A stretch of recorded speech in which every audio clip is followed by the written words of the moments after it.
Hey y'all, this is Kobe R. Rice, and this is another vlog review on The Walking Dead Season 4, Episode 2, called Infection.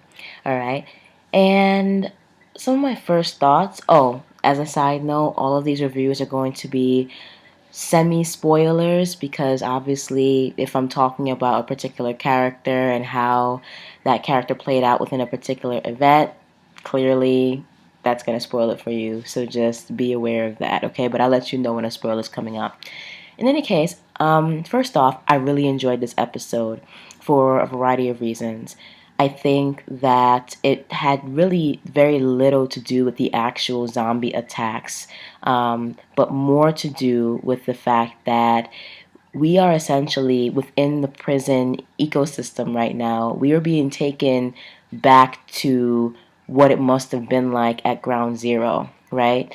Because if you remember the beginning of The Walking Dead, the very first episode of season 1, and from that point on, we basically started off with Rick.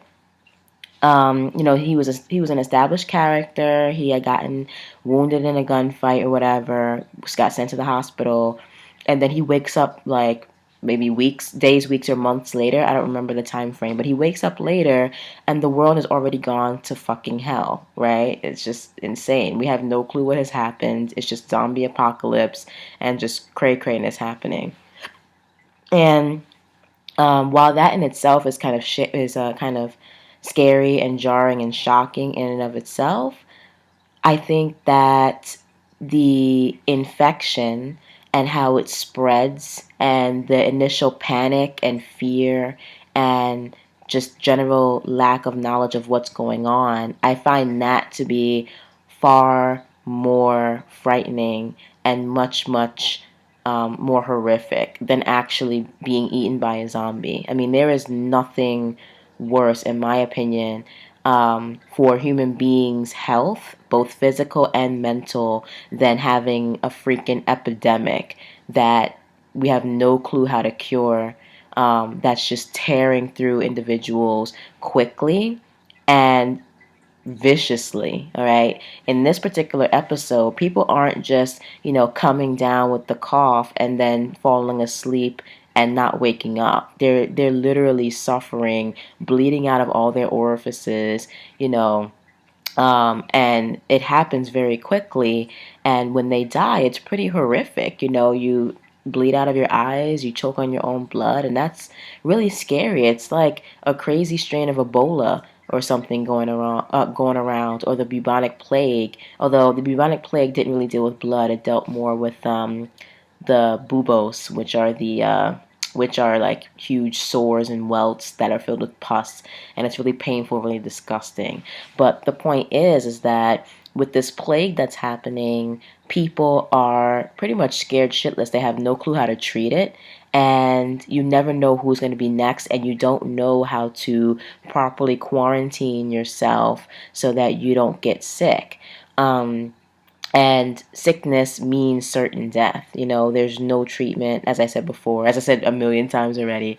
And that's really scary. And I think that in and of itself, from episode to episode, is going to really just crank up the tension 100-fold. And so I think whoever thought of bringing us back to ground zero, but in this particular setting, I think that was a really great move on behalf of the writing team, because we are just as afraid, but I would say I'm even more afraid because, none of our favorite characters are immune to this as far as we know. As far as we know, there might be like a little surprise or something. Maybe them being exposed to the zombie world for all these months has in essence made them sort of more resistant or more resilient to this new strain that's happening, um, or maybe not, because remember, a lot of the people who are sort of dropping dead from this new strain of virus, they were all from Woodbury, and we don't really know how long it had been since they had been out in the world and had been exposed to all the strains, all the possible strains of this virus that's going around. So it might be that it's just affecting them in particular, or this might just be something that literally operates without impunity whatsoever, and maybe anybody is susceptible to it. But it definitely is very scary. So thumbs up to the writers on that one. I think that's great. And I like the fact that they are not in a hurry to solve the mystery. I know that, again, season 2 in particular suffered a lot from the fact that the writers decided to sort of languish on the farm and had all these extra episodes and scenes that could have been seen as very unnecessary. I saw it as unnecessary. But I think if they were to linger for at least another episode at the prison, I don't think anybody would really complain because, again, the tension has been juiced up. And on top of it, there are these interesting complications that we're seeing at the prison that are compounding the situation. I mean, not only is there a crazy new strain, that's what it seems like it is. That's my theory. But and not only is it killing people, but now at the end of this episode, spoilers, we find that someone is going through the prison and finding the people who are coming down with this virus and killing them and burning the bodies. So someone is essentially serving as the executioner of these people that I guess they already see as goners, which is kind of crazy. One of them, unfortunately, as far as I know, is Karen, who is the girlfriend of Tyrese, and they were really close, and he obviously really cared about her, but she had come down with the virus, or at least with the cough. And she and another person were both in quarantine, and somebody broke into their quarantine, I suppose, killed them, and then dragged them outside and burned the bodies without consulting the rest of the team, which I think is pretty cray-cray. So I'm looking forward to seeing how that's going to get resolved in the next episode, if at all. On top of that, there's also the added complication of the fact that externally the prison is about to give way to a zombie invasion that is sort of crashing against the gates wave after wave. And so, they're very persistent in trying to get to the prison. I guess they smell the fresh meat. But then also some stupid asshole is apparently baiting them as well because someone's been going up to the gate and feeding the zombies like live mice or whatever, which I think is freaking ridiculous. Like, obviously, you're just going to go the zombies on into trying to get into and encourage them to get into the prison where they think that there's more fresh meat. So that's stupid, and I hope we find out who that is. And I don't know. I mean, it could be someone who was just curious about the zombies, who hasn't had much experience with them, and is just sort of trying to experiment and see like what they're really like. Which sounds like something that some idiot from Woodbury would do because they didn't really have much experience with the zombies. So somebody might have some very morbid fascination with the zombies. I don't know, but whatever they're doing, whatever their motivations are, they're being idiots and they're putting everybody at risk. So the zombies almost crushed the gate down, and luckily Rick had the idea, unfortunately, to sacrifice all of the pigs that they had, the piglets, as it were, and they drove outside of the prison. This is a spoiler of the last like few minutes, and Rick was basically just like taking piglets out of the box and like cutting them open, like not killing them, but cutting like their legs so that the blood can draw the zombies, and then basically threw the piglets to the zombies. And actually, I mean, I feel like that was a good idea because it did lead the zombies away enough so that they wouldn't crash the gate down, and so that Glenn and Maggie and everybody could actually kill the zombies who were trying to get in, who are still at the gates. But and this might sound really cruel of me, I think the writers or the editors expected that scene to be overly emotional because these are cute little piglets or what have you. Um, but I sort of laughed a little bit when the dramatic music came on, and the background score was just like over the top for that particular scene for me. Sorry. I mean, I didn't think it was funny that he was throwing the pigs to the zombies. That in itself is like sad, but when they tried to make it overly emotional by putting in that dramatic ass soundtrack, that's when I started to laugh. I was like, yo, not saying that that isn't sad, but I generally tend to see most animals, not all, obviously not cats, not dogs, not rodents. I don't consider rodents to be domestic animals, but any domestic animal I don't see as food. But other animals such as like cows, chickens, pigs, to me that's like dinner. I mean, I know that sounds kind of terrible, and people from PETA and all the other animal lovers and like the super crazy people who believe that animals are more important than human beings, all those folks are going to be offended at me saying that. But I mean, I didn't really feel anything deep down in my heart that made me want to like keel over and die when Rick sacrificed the pigs. I mean, he did what he had to do. And hopefully, God forbid that situation ever happened to any of us, but I would hope that most people would see the logic in that, especially during a zombie apocalypse. But yeah, so that didn't really affect me emotionally, and I felt like the soundtrack behind it was kind of corny. I think it was a little bit overdone. But aside from that, two thumbs up and 10 stars out of 10 to the episode. I really enjoyed it.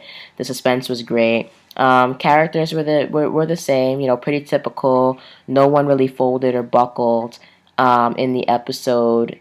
The only thing that I wasn't particularly a fan of was the fact that Carol felt as though she had to get Rick's permission or anybody's permission really to teach the little kids how to use weapons like knives and guns. I don't really know why this is still an issue of contention. Seeing being that it's still the zombie apocalypse, why are we still having sort of emotional doubts and vacillations over the fact that kids need to know how to use weapons to defend themselves? I mean, I guess it sounds pretty barbaric in terms of, how we see children. But I personally, I write actually, a lot of my stuff that I write deals with middle grade and teens. And the things that they have to do when they're growing up, especially if they're in a very harsh reality. I think most of us as Americans, if you're watching this and you're American, tend to grow up with a relatively privileged life, even if we grew up poor. Like poverty in America is very different from poverty in the rest of the world. And so, some people in poverty can still afford to wear decent clothes, can still afford even to like get an iPhone or to buy some sneakers or, Jordans, or to like be able to go to Starbucks. I mean, and that, of course, like I'm trying to cover all demographics, all genders, all backgrounds, all races. But, people who are broke and don't have any money, which is valid, still are able to provide themselves with luxuries that are not afforded to other people in other parts of the world. And I think to a certain degree that makes us soft in terms of what we expect children to be and do. Um, there are other parts in the world, unfortunately and tragically, wherein children are prostitutes, children are soldiers, children kill, children have to steal, children have to grow up and be the head of families. And so I'm not saying that these are all things that I wish that we had to do. Or that I wish that anybody had to do. Obviously, those situations are tragic, but I think our sensibilities around kids tend to be that they're these innocent, fragile creatures, which they are, but that no child ever has to grow up in the way that these kids have to grow up. I mean, obviously, none of us are ever going to grow up in a zombie apocalypse, hopefully. That's my thought, that zombies don't technically exist, but who knows. We're not in that environment. But if we were, I would hope that somebody's teaching kids how to like use weapons and guns against the zombies, not each other, because that's just what you need to know. Like if you grew up like in a hunting gathering tribe or something like that, you're going to learn how to hunt and gather. If you grew up in, like a family, like a police family or a military family, more likely you're going to learn how to shoot. That's just your ecological situation. So the zombie apocalypse being very ecological, I'm not sure at all why Carol feels like she needs to explain herself to Rick, because if those were my kids, they definitely would know how to shoot. They definitely would know how to stab and where to stab, and they definitely would know how and where to run and hide and how to protect themselves. So, not really sure why we're still in this sort of area of contention. Having said all of that, so that's how I feel. And again, I think that what I was trying to say before is that I think we underestimate the intelligence and the wisdom and the resilience of children. And that's not to say that, they need to learn these violent things. I'm not saying that we should sit them down and teach them just, out of the fact that they are intelligent and resilient. But let's give them some credit, I mean, this is the apocalypse. The zombie apocalypse. Carl had to grow up. Um, what's her name? I forget. The blonde sister who loves to sing. Her name is escaping me. Beth. Beth had to grow up real quick. She didn't have a choice, I mean, she was either going to crumble and die, or she was going to live and become stronger. That's really all you can do here. Carol, Maggie, everybody's developed and grown, and we were definitely able to see the development and the growth of a child who is growing up in this era. And so, yeah, I would hope that that's not actually going to be a conflict. I mean, Rick didn't seem to have a problem with it, but it still annoyed me that we have to pass everything by Rick now, especially now that he's taking a vacation and being a farmer, which is cool. Like, I'm not hating on that. He's definitely earned it. It's been like, what, like a year or 2 years of him just like leading everybody and taking on the burden. So I think people are very capable of taking care of themselves and leading and coming to sound and sane decisions. And so I'm glad that he's doing that. And I'm glad that Carol is getting gangster and teaching other people how to be gangster. The one thing I didn't like about that whole scene with her and the two girls, because they lost their father in the zombie attack, in the zombie attack, excuse me, that I knew was coming because we saw that kid die inside the prison. So obviously people died. There was a zombie attack, and unfortunately these two girls' father got bitten and he had to be put down. And Carol basically, like, she was gonna do it, but then the oldest girl, who was probably only about like 11 or 12 or something like that, wanted to put her father down because it was her father. And I immediately raised an eyebrow. I already knew how this was gonna go. She couldn't do it, and she broke down. And then the little one, who was younger than her, ended up having to be the rock for her and basically holding her down and supporting her while Carol actually put the father down. And I felt like that was nonsensical to me. First of all, neither of these girls have ever killed a walker that they just met randomly. Like, they have never killed a regular walker. What makes Carol or the girls think that they can put their own father down? They don't even know what it's like to kill a random walker, much less someone that they love and care about. So that was kind of stupid. If I were Carol, I would have just shooed them out the room, drawn the curtain, and just, you know what I'm saying, and just let them mourn over him later. And whatever. I didn't think that they should have had to witness that, especially since they were children of Woodbury. They didn't really know much about zombie apocalypse until they had to get out here. So yeah, that's sort of how I feel about the episode. Really enjoyed it. I'm really looking forward to what episode number, oh my gosh, was that number? That's number 2. What episode number 3 has in store.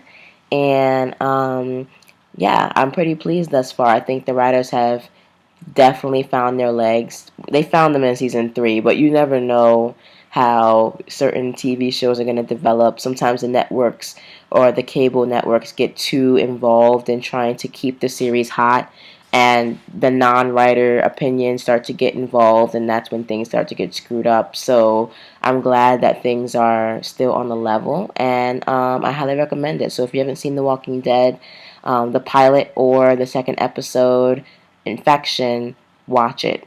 Watch both of them. They're both very good, and I can't wait for next week. All right, so that's my review, and I will see you next week. Peace, and remember, dolls set the trends. Bye.